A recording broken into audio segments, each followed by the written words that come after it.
All right, today we're diving into a message that makes a pretty staggering claim that a single event is about to happen that will completely change everything for every single person on this planet. Let's get right into it. And there it is, right from the source. This is the big claim, the central idea that our reality as we know it is on the verge of a massive, fundamental shift. So you have to ask, what exactly are they talking about? So what we're doing here is simply breaking down the message itself. It's all about a prophesied event called the Rapture, which is presented as a way to escape a coming period of worldwide judgment. We're just going to walk through the arguments as they're laid out in the source. Now, the very first thing you need to grasp about this message is the urgency.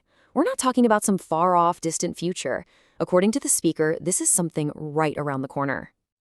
And when they say urgent, they really mean it. The source video, which was dated November 23rd, 2025, makes it clear that this isn't just coming soon. It could literally happen any moment.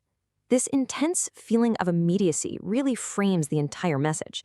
And the event they're talking about? That's the rapture.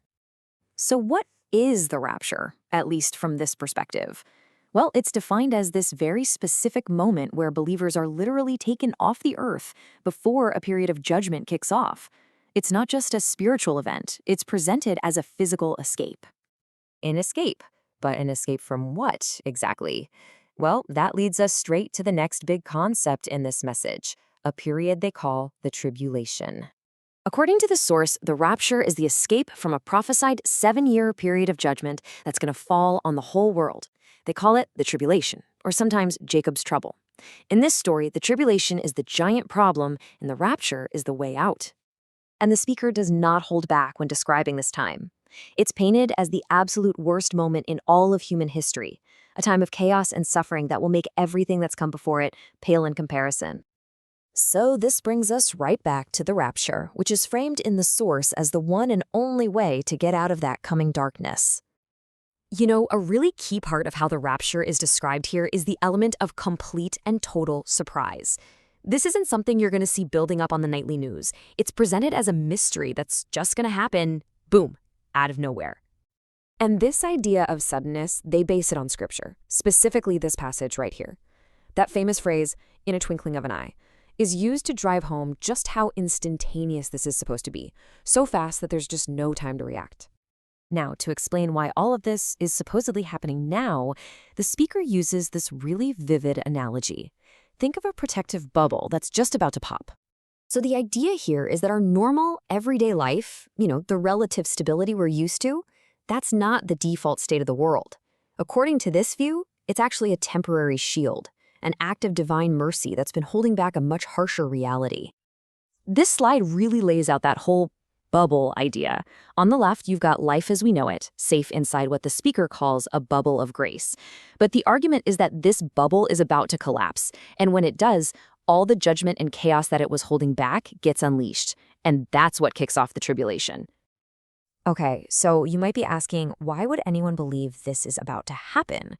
Well, the speaker points to what they describe as a repeating pattern throughout history. The argument goes like this. Throughout history, God gives warnings, but the way those warnings actually come to pass is always in a way that nobody expects. It's always a shock. And the speaker claims that this exact pattern is about to happen all over again. So here's the historical pattern they lay out. In Noah's time, people were warned about a flood, but the sheer scale of it was a total shock. Then, with the Exodus, a divine visit was promised, but the whole parting of the Red Sea thing, totally unexpected. Then, they say the prophecies about the Messiah were known, but his crucifixion was a massive shock. So the final point is that now, in 2025, the scripture is known, but the event itself is going to surprise everybody. And all of this leads to the ultimate point of the entire message, a final call to get ready, based on this belief that something huge and world-changing is about to go down.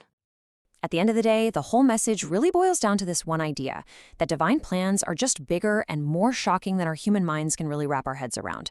And according to the source, this isn't even a message for everyone. It's for a specific group they call a remnant, a small number of people who are supposed to get it and prepare.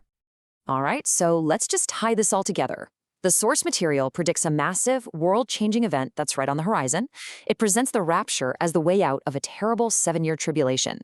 This whole idea is backed up by pointing to a historical pattern of divine surprises.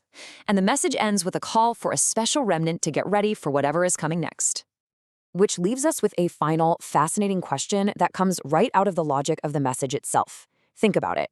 If you're warned that something is coming, but the very nature of that thing is that it will shock you, what does being prepared even look like? It's a real paradox, and something to chew on as we think about this message.